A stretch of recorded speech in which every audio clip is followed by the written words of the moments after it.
श्योपुर नगर के bus stand पर इन दिनों बच्चों द्वारा भीख मांगे जाने का सिलसिला बढ़ता दिखाई दे रहा है।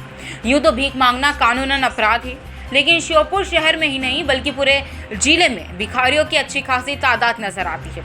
इन भीख मांगने वालों में अधिकतर 6 से 14 वर्ष के बच्चे ज़्यादा नजर आते हैं। तो सहसा यह एक ही सवाल उठता है कि स्कूल जाने की जगह ये बच्चे भीख क्यों मांग रहे हैं? क्या इन्हें शिक्षा के अधिकार से वंचित रखा गया है? ऐसे में यह भी प्रश्न उठता है कि आखिर बच्चों के कल्याण के लिए गठित की गई CWC की टीम आखिर क्या कर रही है? ऐसे में जब देश का भविष्य कहे जाने वाले बच्चों को जब जीवन यापन के लिए सड़कों पर भीख मांगते देखा जाता है, तो ऐसा प्रतीत होता है कि सरकारों द्वारा बच्चों की पढ़ाई तथा कल्याण के लिए शुरू की गई करोड़ों की योजनाओं का लाभ इन तक नहीं पहुंच रहा है। सर्व शिक्षा अभियान के तहत सरकारें करोड़ों रुपए खर्च कर रही है, परंतु फिर भी भारी संख्या में घुमंतु परिवारों के बच्चे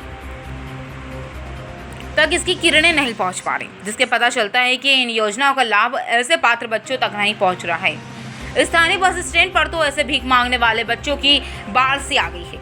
इनमें प्रायः निराश्रित और झुग्गी झोपड़ियों में रहने वाले बच्चों की संख्या अधिक होती है।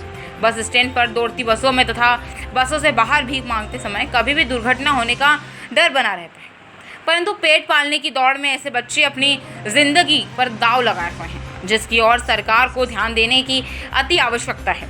लोगों की मांग है कि प्रशासन द्वारा इस ओर ध्यान दें। पैसे मांगते हैं।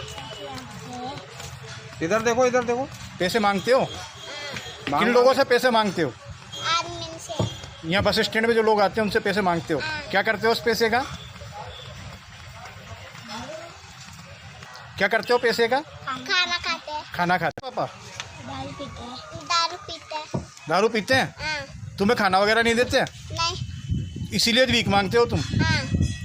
अच्छा, फिर भीख में जो पैसे आते हैं उसका खाना खाते हो? हाँ। कब से खा रहे हो बेटा ये? बहुत दिन से यही सिलसिला चल रहा है। हाँ। टाइम हो गया इनको और लगभग ऐसी स्थिति है, कभी किसी से मांगते, कभी कोई खिलाता, कभी कोई खिलाता है, कभी कभी हमसे भी मांगने आते हैं और हम भी खिलाते हैं इनको। काफ़ी परेशान है, लेकिन कोई भी इनको सहायता नहीं मिल पा रही, ना तो नगर पालिका की तरफ से, ना और अन्य आदमी की तरफ से, किसी की तरफ से भी कोई भी जिम्मेदारी नहीं पा रही। और मैं नगर निगम से जो भी है यहाँ के जिम्मेदार, उनसे कहना चाहता हूँ कि बच्चे कृपया देखें तो बच्चों को भीख मांगने ना दें। रामस्वरूप गुजर, ब्यूरो रिपोर्ट, श्योपुर से।